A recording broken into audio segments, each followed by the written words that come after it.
짧은 3년간의 공생이었죠. 3년. 그 3년간에 만났던 전도의 현장. 지난주에는 백부장을 만났고 오늘은 가나안 여인, 시돈과 두로 지방에 있는 가나안 여인, 마가복음에는 수로보니게 여인이라고 하죠. 그러면 무슨 말이냐면 그 말은 유대인이 아니라 이 말이에요. 이방인 사람이라. 그렇죠. 가나안 여인, 좀 까무잡잡한 사람이라 이 말이죠.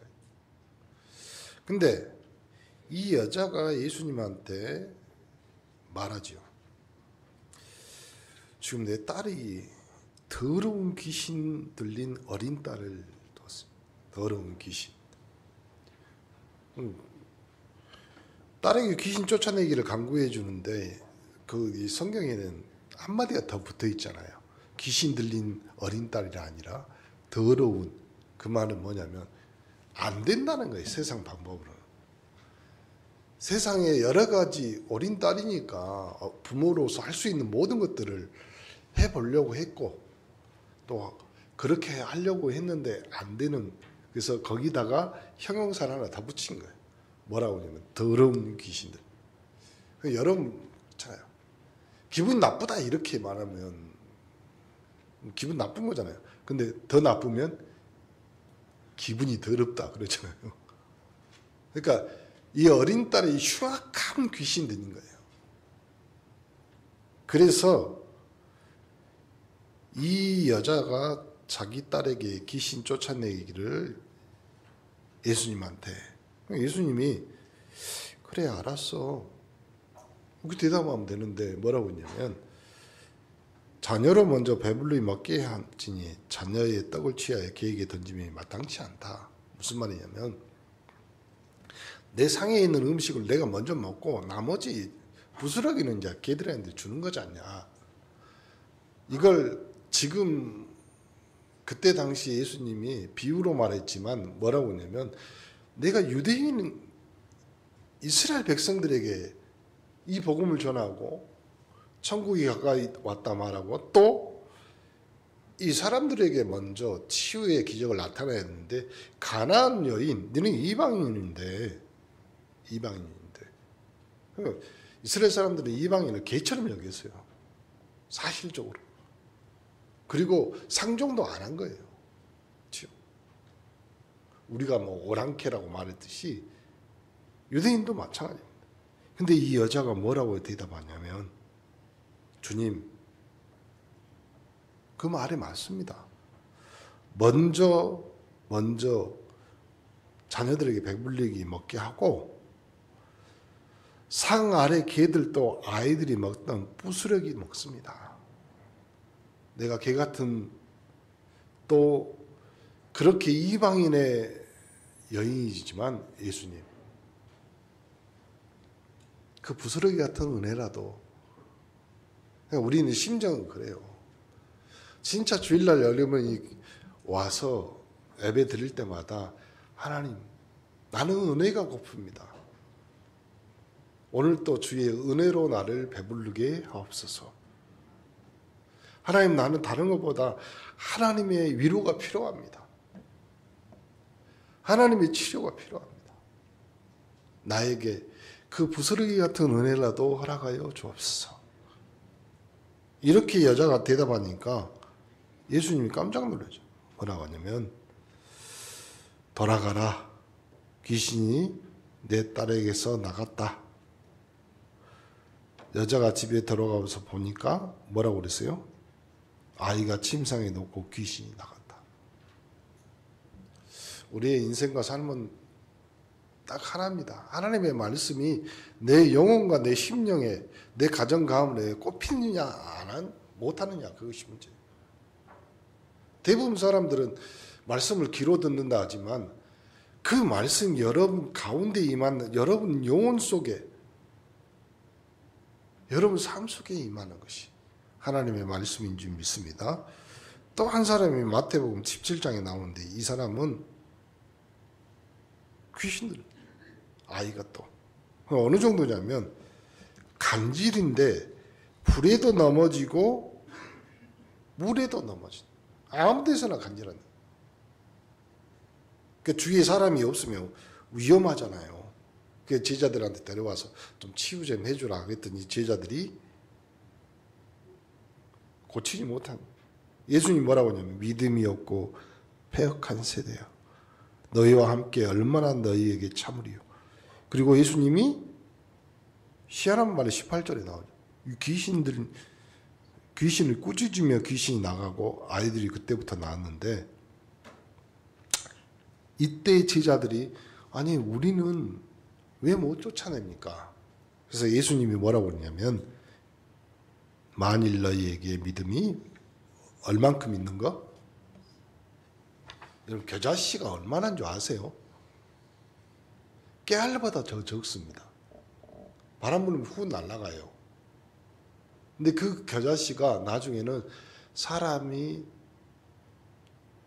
햇빛에 쬐고 있을 때 이렇게 우거져 가지고 사람이 들어가서 햇빛을 피할 수 있을 정도로 우거진 숲이 됩니다. 우리의 믿음도 마찬가지입니다. 겨자씨 한 알만큼의 믿음은 어떤 믿음입니까? 대부분 아주 작은 믿음, 아주 그 말이 아니에요. 우리 대부분 겨자씨만한 믿음은 나중에 우리 작은 믿음이 풍성해지고 커지고 그 겨자씨 나무처럼 커지지 않을까 이렇게 말하지만 그 말이 아니라 우리에게 필요한 것은 그 위대하고 귀신도 쫓아내고 천지 만물을 창조하신 하나님을 믿는 믿음을 말하는 거죠. 내 믿음이 너를 구원하였다. 여러분의 믿음이 결국은 여러분의 삶과 여러분의 인생을 승리케 하는. 그러니까 믿음이 없으니까 예수님 당장 패역한 세대예요. 그렇죠? 믿음이 있어야지만 여러분의 신앙과 여러분의 삶이 부패하지 않는다 이 말이죠. 여러분의 신앙과 여러분의 삶을 지키는 유일한 방법은 믿음이라요. 사람들은 내가 예수 믿고 내가 신앙생활할 때 나의 분량을 이만큼 정해놓고 많이 합니다. 봉사도 이만큼 하고 그리고 헌금도 이만큼 하고 그리고 내가 예배를 어디 참석하고 그러면 거꾸로 하나님도 여러분에게 줄 분량을 정해놓고 축복하신다면 겨자씨가 땅에 심겨져 30배, 60배, 100배 아니 수천 배의 나무로 자라듯이 여러분이 진짜 소심하게 하나님 앞에 붙들고 있는 그 믿음이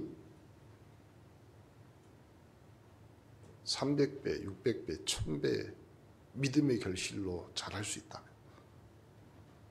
그러니까 오늘 다른 D의 분량을 생각하지 마시고 오늘 이 예배 때 하나님 나에게 겨자씨만한 믿음, 하나님 나에게 하나님을 은혜로 소망하는 마음과 믿음을 허락하여 주옵소서. 그러면 됩니다. 그것이 우리의 믿음의 현장이고 여러분의 믿음의 영역이죠. 또 본론 첫 번째 참 희한한 장면이 하나 나오는데 이거는 인생과 삶과 그리고 생활에서 일어나는 일이었어요. 그렇잖아요. 그때는 가부장 시대였고 여자의 범죄를 굉장히 엄하게 다스렸죠. 백성들이 성전에 이제 다 모였었는데 서기관 바리새인 우리 신약 성경 읽어보면 서기관 바리새인 많이 나오죠. 서기관은 뭐예요? 예수님의 아니 하나님의 말씀 구약 성경을 처음부터 끝까지 한 자도 빠짐없이 계속 기록하는 사람입니다. 그러니까 이거는 아예 유대인들의 법 중에 민족 중에 그 백성 중에 정해놓고 이 사람의 서기관 일을 맡기는 겁니다. 그래서요 우리는 이렇게 성경을 읽고 이렇게 인쇄된 걸 읽지만 이 사람들은 두루마리에다가 이 히브리어를 한 자씩 한 자씩 썼어요. 그러니까 한 줄 딱 적잖아요. 그러면 히브리어는 우리 알파벳 A, B, C, D 있듯이 히브리어도 알파벳이 있거든요. 그 히브리어의 알파벳에 숫자가 다 정해져 있습니다. 알렙, 베드, 김멜, 다렛, 뭐 알렛은 1, 뭐는 2, 뭔 3 이렇게 다 숫자가 있어요. 그러니까 이 사람들이 우리도 뭐라도 뭐 성경을 손으로 하고 이렇게 적어도 또 틀리고 또 다른 데 적잖아요. 근데 이 사람들은 얼마나 철저하냐면 이렇게 적어놓고 이 숫자를 다 더한 값이 같아야 돼. 그걸 평생 하는 겁니다. 이 사람 서기관. 그러니까 하나님 그리고 여호와 하나님이라는 단어가 나오면 붓을 빨아 그리고 나가서 목욕을 제기하고 옷을 갈아입고 와서 다시 써. 이것이 평생 이 사람이 하는 직업. 그 나머지 자기의 삶은 백성들이 이 사람에게 모든 것들을 다 공급해 줍니다. 그 유대인의 법입니다. 바리새인은 그 써져 있는 하나님의 성경을 모세의 율법과 장로들의 전통과 자기들의 간섭을 통해서 해석해 가지고 백성들에게 이야기합니다. 근데 예수님이 이 땅에 오셔가지고 이 서기관 바리새인들이 음행 중에 잡힌 여자를 끌고 와서 한가운데 세웁니다. 그리고 이야기하죠. 이 여자가 간호마다 현장에 잡혔는데 모세의 율법에는 모세의 율법 다른 말로 할까요? 하나님이 정해놓은 법이다. 하나님이 정해놓은 법. 그럼 니는 하나님이 정해놓은 그 법을 어기면 니는 하나님으로부터 온 자가 아니라 이 말이죠. 그리고 모세의 율법이 이러면 이 여자를 돌로 치라. 그러면 여러분 돌로 치라 가면 여러분 돌 몇 대 맞아야 사람이 죽을까요? 지금 우리나라에서는 이제 우리가 전문용어로 짱돌, 벽돌 뭐 이런 거 있잖아요. 한 대 잘못 맞으면 죽잖아요. 이스라엘은 그 유대 이스라엘의 그 돌들은요, 우리로 말하면 연탄재 있잖아요. 연탄재. 그러니까 사암이라고 그래요. 모래 돌이에요. 그러니까 부서져 잘. 그럼 여자가 죽을 정도로 그걸 맞으면 어떻게 돼요? 돌로 쳐서 죽이라고 했으니까. 지나가다 연탄재로 한번 맞아보셨어요? 그것도 아픈데. 그걸 죽을 때까지 맞는. 그래서 유대인들이 돌로 쳐서 죽인 거기에는요, 돌 무더기 산이 생깁니다. 그것이 자연적인 무덤이 되는 거예요.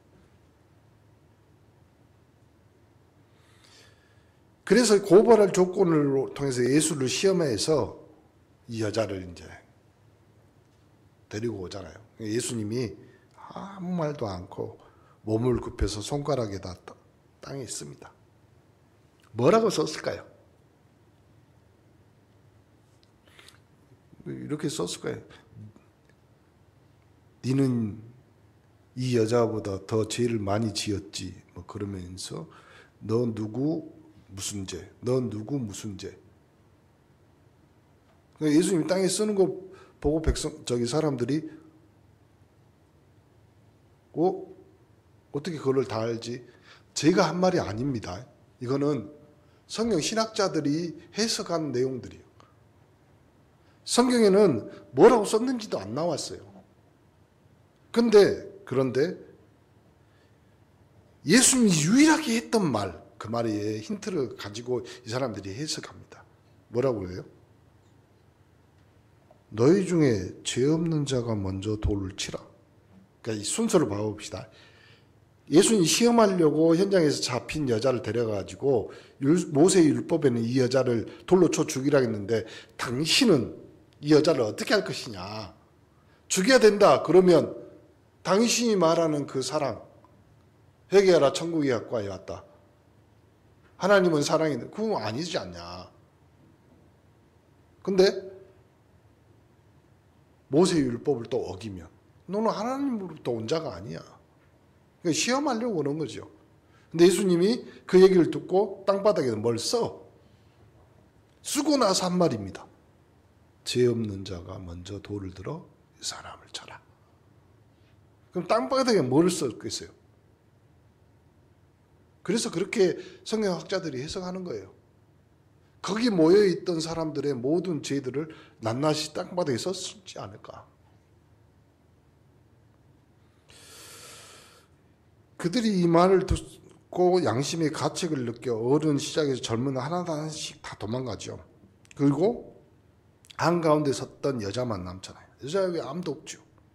그래서 예수님이 너를 고발한 사람은 어디냐 물어보니까 예수님 뭐라고 했어요? 그 여자가 주여 없나이다. 그래서 예수님도 그런 거예요. 나도 너를 정죄하지 않으니까 다시는 죄를 범치 마라. 우리는 하나님 앞에 왔습니다. 하나님이 누구든지 주의 이름을 부르는 자는 구원 얻기로 약속하셨어요. 동이 서에서 먹은 것처럼 우리 죄가를 맑게 씻었습니다. 그렇죠? 그래서 우리는 하나님 앞에 예배하는 자가 됐고 우리는 은혜의 보좌 앞에 담대히 나갈 수 있는 영적 수준, 영적 상태가 된 거예요. 그러면 이제 다시 말해 우리가 영적 수준, 영적 상태가 돼서 내가 죄인이 아니에요. 그 말은 아니잖아요, 또. 그래서 하나님 앞에 우리가 나가서 그러므로 우리는 다시는 죄를 범치 마라 하는 예수님의 말씀을 듣고 우리는 신앙생활하면서 예수 믿으면서 어떻게 해야 됩니까? 내 자신을 내가 범죄하면 안 돼요. 하나님 내가 이렇게 수준 모자라도 아버지 아들이고 아버지 딸이에요. 목사님 이래서 수준이 이래서 안 되고 저래도 상관없는 거예요. 우리는. 그렇죠? 영적 호적이 한번 올라가면요. 그 호적은 그 사람이 죽으면 사망으로 그래도 그 호적에 올라가요. 상관이 없다니까요. 여러분이 하나님의 자녀가 되는 것은 여러분의 삶과 여러분의 수준과 여러분의 인생 아무 상관이 없어요. 그리고 상관이 없다는 말은 다른 말로 하면요. 여러분에게 영향을 미칠 수 없다 이 말이에요. 그게 영적인 원리입니다. 법칙이에요. 여러분이 산업을 하다가 사업을 하다가 뭐 하다가 안 돼. 안 되면 하나님 왜 그러지 마세요. 그러지 마세요. 다음에 이제 나면서 소경된 자 이야기 나오거든요. 거기서도 그래요. 제발 여러분 자신을 여러분이 수준을 높이는 영적인 자부심.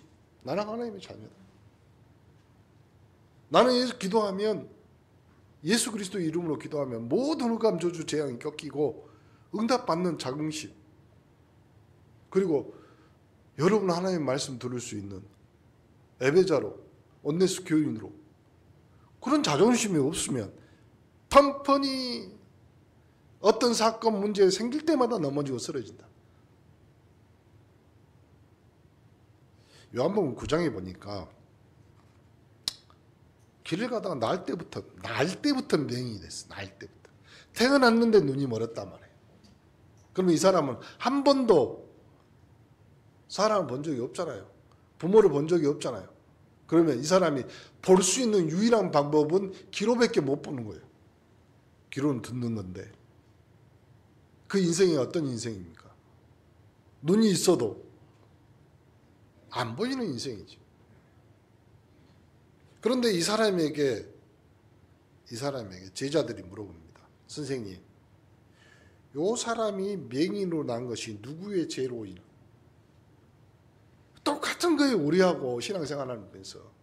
여러분 예수 믿고 나서부터 여러분에게 오는 여러 가지 문제 사건을 아직도 속고 있고 아직도 거기에 대해서 뭐라고 얘기하냐면 이건 내가 부족해서 이건 내가 실수해서 알아요. 실수하고 부족한 것을 왜 몰라요? 세상은 다 그렇게 판단합니다. 예수 믿다가 여러분 가정 가문이 잘 안 돼. 그럼 세상 사람들이 뭐라고 이야기했어요? 잘 됐다 교회 다니더만 예수 믿더만. 그럼 여러분은 그 말 듣고 뭐라고 생각하세요? 진짜로 그런가? 진짜로.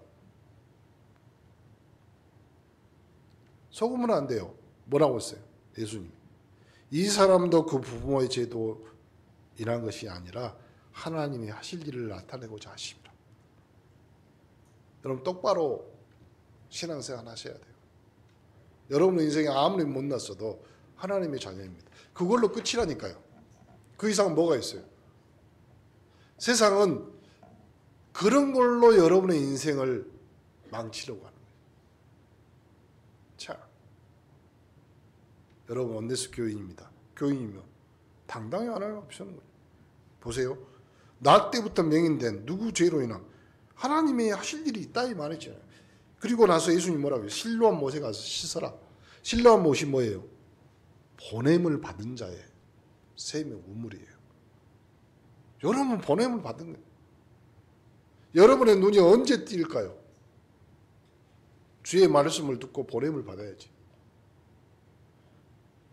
여러분에게 닥치는 사건, 여러분에 닥치는 문제들을 어떤 눈으로 봐야 될까요? 여러분이 실로암 못에 가서 씻어라 말씀 듣고 실로암으로 가는 거예요. 그래야지 눈이 씻기고 보게 될 거 아닙니까? 보게 된 맹인. 그날이 하필이면 또 안식일이에요. 그러니까 또 유대인들이 이 안식일 날, 이 예배드리는 날, 하나님이 정해놓은 날에 이해를 했다고 또 예수님을 드자비 하는 거잖아요. 우리 아들인 것과 맹인으로 난 것은 내가 안다. 아버지가 이런 말을 해요. 왜 그러냐면 유대인들이, 바리새인들이 네 아들이 갑자기 눈 떴는데 왜 그냐? 나 몰라요. 저 애가 우리 아들인 건 분명히 알고 눈을 뜬 것 그 두 가지는 아는데 그 외에 내가 뭘 알겠습니까? 그러니까 이 아버지가 이상한 말 하잖아요. 당신도 눈뜨게 하신 그 예수의 제자가 되려고 하십니까? 그러니까 유대인들이 아니다, 우리는 모세의 제자다. 여러분, 안식일에 생명을 구하는 것과 죽이는 거 무엇이 옳습니까? 맹인이 예수님을 찾아가서 말하잖아요. 그랬더니 예수님이 뭐라고 물어보냐면 인자를 믿느냐? 내가 믿고자 하나이다. 그러면서 예수님이 중요한 말 마지막이 그 말이잖아요. 진짜 영적인 죄가, 영적인 소경이 누구냐 이 말이죠. 여러분, 진짜 예수 그리스도를 여러분 믿는 여러분이 주일날 강단에 와서서 하나님의 말씀을 귀로만 듣지 말고 눈으로 밝히 보는 여러분 되시기를 간절히 축원합니다. 그래야 돼요. 그러면 이 사람의 인생은 어떻게 바뀌었을까요? 이제는 눈뜬 세상이 보이는 세상입니다. 여러분도 예수 그리스도의 말씀 가지고 하나님이 보여준 세상을 사셔야 될 거예요. 말씀이 육신이 되어 우리 가운데 옛날에는 그 말씀이 나의 귀에만 들렸더니 이제는 욥이 고백한 것처럼 내 눈으로 하나님의 말씀을 볼 영적 서밋들이 되기를 간절히 축원합니다. 그 중에서 유명한 마리아와 마르다 사건이잖아요. 얼마나 하나님의 말씀을 확실히 붙잡았냐면 나사로, 여러분이 잘 아는 나사로스 했더니 죽어서 사흘이 지난 그 나사로를 살리신 그 나사로의 동생들이 마리아와 마르다잖아요. 그리고 요한복음 12장에 향유를 분 그 마리아거든. 예수님이 집에 초대해가지고 마르다는 진짜 바쁘잖아요. 예수님 오셨으니까 이것도 준비하고 저것도 준비하는데 그때 예수님이 오니까 다른 사람들이 많이 왔을 거 아니에요. 그때 예수님이 몇 가지 말씀을 하셨나 봐요. 그냥 마리아는 예수님 발 밑에 앉아가지고 하나님이 예수님 말씀하신 그 말씀만 듣고 있어. 그러니까 마르다가 하는 말이 주님 저것이 속이 없어가지고 이렇게 바쁜데 예수님이 또 제자들이 잡수실 음식을 준비하거나 여러 가지 하는데 좀 도와주라고 말하세요. 근데 예수님이 했던 말이잖아요. 주께서 대답하여 이르시되 마르다야 마르다야 내가 많은 일로 염려하고 근심하나 몇 가지 하든지 혹은 한 가지만이라도 족하다. 마리아는 이 좋은 편을 택하여 뺏기지 아니하라. 여러분의 가장 좋은 편은 뭡니까? 여러분이 오늘 예배드린 겁니다. 예배 자리에 온 여러분의 선택이 가장 좋은 선택입니다. 그 선택 가지고 인생을 사는 겁니다. 여러분 선택할 때 여러 가지 실수도 할 수 있습니다. 그러나 여러분이 영적 선택, 그래야지 빼앗기지 않아요. 대부분 나의 선택은 이 땅 살아가면서 대부분 뺏겨요. 대부분 사라지고 없어집니다. 여러분이 영원히 뺏기지 않는 영적 인생 선택, 좋은 것을 선택하는 여러분 되기를 간절히 축원합니다. 요 나사로의 동생 마리아가 비싼 향유 나드 한 건, 그러니까 요 300데나리온이라고 그러잖아요. 그러면 1년 동안 노동자가 하루에 10만 원씩 번다고 하고 1년 동안 벌어야 될 돈입니다. 그럼 얼마겠어요? 3천만 원, 5천만 원, 10만 원 하면 이 여자의 결혼식 예물이다. 그 제자 중에 한 사람이 이 말하잖아요. 이 향유를 어찌하여 300데나리온에 팔아 가난한 자에게 주지 않느냐. 이렇게 말하면 가난한 자를 생각하는 것이 아니라 그는 도둑이라 돈깨를 맞고 거기 넣는 것을 훔쳐감이라. 이 사람이 누구예요? 가룟 유다. 그래서 예수님이 유명한 말, 요한복음 12장에 나오지만 다른 성경에도 나오잖아요. 이 여자가 한 일을 영원히 기록해놔라. 왜? 예수 그리스도가 십자가에 죽은 나의 장래날을 위하여. 우리 영원한 언약의 갈보리산 언약이 있잖아요. 요한복음 19장 30절. 내가 다, 빨리 대답해 보세요. 내가 다 이루. 그 말은 생각해 보세요. 십자가에 달린 사람이, 십자가에 죽을 사람이 내가 다 이뤘다 말할 수 있는 사람이 누가 있습니까? 이 나사로의 동생 마리아가 한 행동, 이 예수 그리스도가 죽으시고 부활하셔야지만 나의 인생과 나의 삶이 바뀐다. 그걸 정확히 언약으로 붙잡은 마리아의 행동, 머리털로 예수님의 발을 씻긴 결론입니다. 그러면 우리는 오늘 예수님의 전도의 현장에서 개처럼 여김받는 수로보니게 여인도 만났고, 간질로 물과 불에 넘어지는 아이를 둔 아버지도 만났습니다. 또 날 때부터 맹인된 그 아버지도 만났습니다. 그리고 마리아와 마르다. 결론은 뭐냐면요, 그 중에 하나님, 예수님이 오늘 마지막 당신의 전도 현장에서 특이한 사람 한 사람을 부릅니다. 예수님의 제자 중에 특이한 제자 중에 한 사람이 누구냐면 레이라는 마태가 있습니다. 레이. 이 사람은 오늘 나오는 삭개오와 직업이 똑같아요. 성경이 뭐라고 나오냐면 이 삭개오는 세리장이고 부자입니다. 보세요. 마태는 세리예요. 세리장이에요. 삭개오는. 세리장은 세리들 중에서 대빵이라 이 말이잖아요. 지금. 그러면 세리장이라는 이 사람은 어느 정도 수준이냐면 세리들이 세금을 싹 다 걷고 그것을 올려보낼 때 이스라엘이 로마의 속국이 됐잖아요. 로마 사람들에게 몇 프로만 주고 나머지는 착복하는 사람. 쉬운 예로 자기 고을의 동네에 세리가 있을 거 아니에요. 이렇게.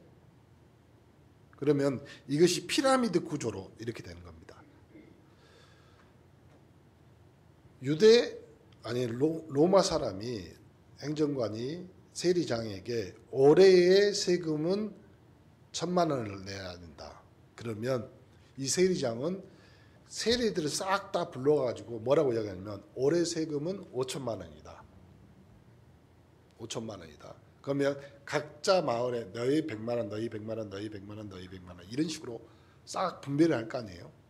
그러면 이제 마을로 돌아간 세리, 특히 마태 같은 100만 원이잖아요. 그러면 마태가 가서 자기 세금 거두러 다니면서 올해 우리 동네에 세금 500만 원이다. 100만 원 세금 내고 나머지 400은 자기. 이런 식으로 계속 이것이 쌓여서 올라가는 거예요. 그러니까 유대인에게는 이스라엘 사람들에게 제일 못된 놈들이 누구냐면 세리. 거기에 장이에요. 세리장. 그러면 이런 거예요. 못된 놈 고박이, 못된 놈 고박이, 울트라 못된 놈, 캡장 못된 놈. 그렇지. 근데 예수님이 나중에도 또 한 번 삭개오 이야기를 할 건데요. 이 사람은 자기의 영혼과 자기의 신앙 양심에 대해서 여러 가지 성경에 내용들이 나옵니다. 삭개오, 세리장인 부자입니다. 예수님이 지나간다는 소식을 듣죠. 옛날에 우리 어릴 때 찬송가에 그거 있잖아요. 뽕나무에 올라간 삭개오라고 그랬잖아요. 키가 작은 삭개오, 뽕나무에 올라가서. 근데 지금 성경에는 돌무화과 나무입니다. 돌무화과 나무. 뽕나무하고 열매하고 비슷하게 생겼어요. 그런데 이스라엘 돌무화과 나무에 올라가서 예수님이 지나가는 걸 보는 거죠. 키가 작으니까 안 보이니까. 세리장입니다. 그런데 돌무화과 나무에서 예수님을 쳐다보려고 올라갔던 이 사람의 행동. 예수님이 지나가면서 그냥 지나가도 되는데 쳐다보면서 삭개오야 내려오라. 그리고 한마디 더 하죠. 내가 너희 집에 가서 유하리라. 집이요? 무슨 집이에요? 세리장의 집입니다. 모든 이스라엘 사람들이 뭐라고 해? 욕하는 집이. 지나가면 돌 던지는 집이에요. 그런데 그 집에 가서 음식을 먹습니다. 우리는 다시 한번 예수님의 전도 현장을 쳐다보면서 이번 주간 우리에게 주신 하나님의 미션, 마지막 예수님이 이 삭개오가 참 이스라엘 자손이다. 나는 잃어버린 자를 찾아 구원하기 위하여. 우리 온네스 하나님의 백성들이 또 전도자인 여러분 스스로 가만히 생각해 보십시오. 오늘 여러분의 말씀 노트에다가 나의 잃어버린 자가 누굴까? 나의 잃어버린 자. 그리고 그 밑에다가 적어. 나의 잃어버린 자는 이런 사람인데 그러면 하나님의 잃어버린 자가 누구냐? 그렇게 질문할 때 여러분 오늘 제목처럼 내 소원대로 되리라. 응답받는 귀한 한 주간 되기를 예수 그리스도 이름으로 축복합니다. 기도하겠습니다. 하나님 감사합니다. 내 소원대로 되리라 말씀하신 주님. 오늘 우리의 소원은 잃어버린 자를 찾아 구원을 얻는 하나님의 백성으로 응답받는 것입니다. 하나님, 우리의 인생과 우리의 삶을 하나님이 원하시는 곳에, 원하시는 현장에, 원하는 시간표에 있게 하옵소서. 우리를 권하신 예수 그리스도 이름으로 기도합니다. 아멘.